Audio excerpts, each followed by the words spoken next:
Ada yang biasa-biasa aja ujuk-ujuk kaya ya. Ada orang tuanya kaya duluan ya. Ada yang asalnya kaya ujuk-ujuk gak punya, ada. Mudah bagi Allah tuh. Ada yang ujuk-ujuk terkenal ya, seperti siapa tuh yang bikin odading. Ya, semuanya sekarang pada odading. Tapi kalau suatu saat diambil, hilang bisa. Makanya kita mah, perlukah ingin jadi orang terkenal? Mau apa? Tidak penting jadi orang terkenal. Yang penting mah jadi orang baik, udah selesai di sana. Sekarang terkenal, tapi kita tidak baik, kita akan mengajak orang lain berbuat tidak baik, jadi dosanya melimpah ruah. Dosa kecil orang terkenal bisa jadi dosa besar karena ditiru oleh orang banyak. Kita naon itu jangkrik ya. Alhamdulillah, maaf para pendengar ya. Lalu perlukah kita menjadi pejabat tinggi? Mau apa kalau tinggi kita segini ya enggak? Harus apa adanya ya. Perlukah kita jadi orang kaya? Kalau menurut saya mah tidak perlu jadi orang kaya. Yang penting mah jadi orang cukup. Perlu sedekah 10 miliar? Cukup. Perlu sedekah 2 triliun? Cukup. Orang kaya itu hidupnya belum tentu merasa cukup. Tapi orang yang cukup pasti cari korban ya. Biasanya orang yang cukup pasti kaya. Enggak, ya cukup mah cukup. Weh hadirin. Nah, makanya nggak usah ngebanding-banding dengan orang lain, karena orang lain couplingnya beda-beda. Walaupun satu angkatan gitu masuk sekolah, lihat saja ya tamat SMA beda-beda kan.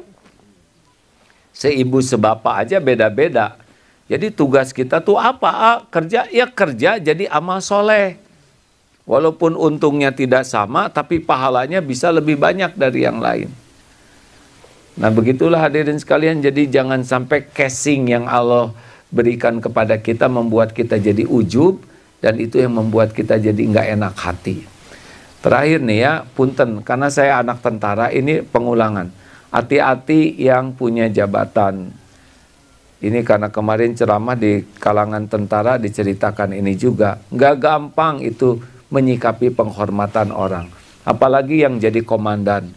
Apalagi yang tanda jasanya banyak gitu ya, dan pangkatnya tinggi, itu kan dihormat. Masuk ke satria, semua duduk siap, masuk aja tuh lewat pintu, langsung tegak.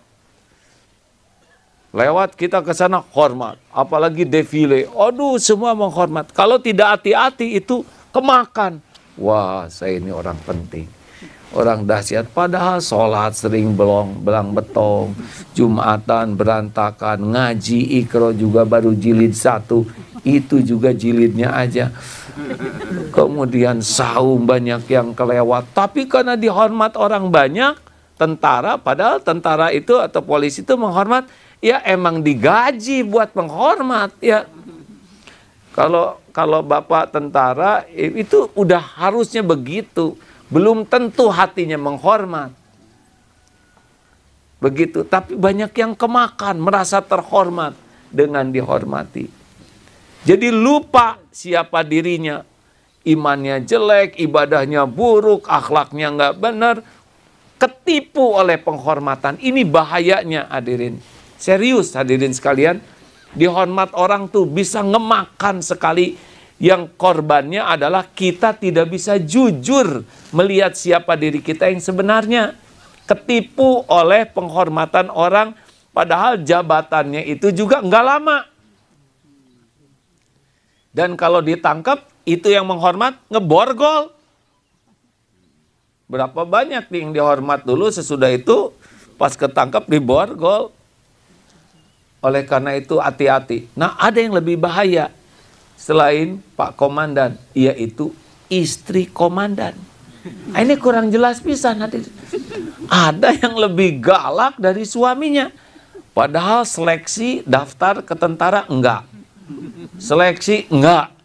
Latihan apalagi enggak. Tapi kenapa di kantor jadi komandannya komandan? Komandin. Ya. Kenapa jadi galak ke prajurit, lebih galak dari suaminya? Suami kolonel, kenapa dia ujug-ujug jenderal? Ya. Nah, inilah bahayanya kemakan oleh penghormatan. Casingnya casing suami, tapi istri nebeng beken. Oh iya, ini beneran hadirin. Ada yang lebih parah, anak komandan. Ini mah nggak jelas pisan ya kan. Udah mah di sekolah juga nilainya blekok ya. Kemudian tapi galaknya gara-gara casing bapaknya, ini anaknya teh jadi ngerajalela sama supir. Supir tuh tentara, berlatih untuk bisa jadi tentara tuh. Ini anak komandan, "Heh, jemput saya dong." Kenapa ini? Anak kecil, nggak tahu apa-apa ya nggak? Kerja enggak, bayar pajak enggak. Inilah cerita orang yang ketipu casing. Hati-hati nih, hadirin, casing teh bisa diganti-ganti oleh Allah. Ada casing seragam hijau, ya, tentara, ada casing oranye, ya. Apa casing oranye? Rompi oranye. Dan sekejap saja kalau Allah mau ngeganti casing kita, ya, tinggal dibuka aib dan kita semua punya aib. Oleh karena itu merunduklah hadirin, merunduklah.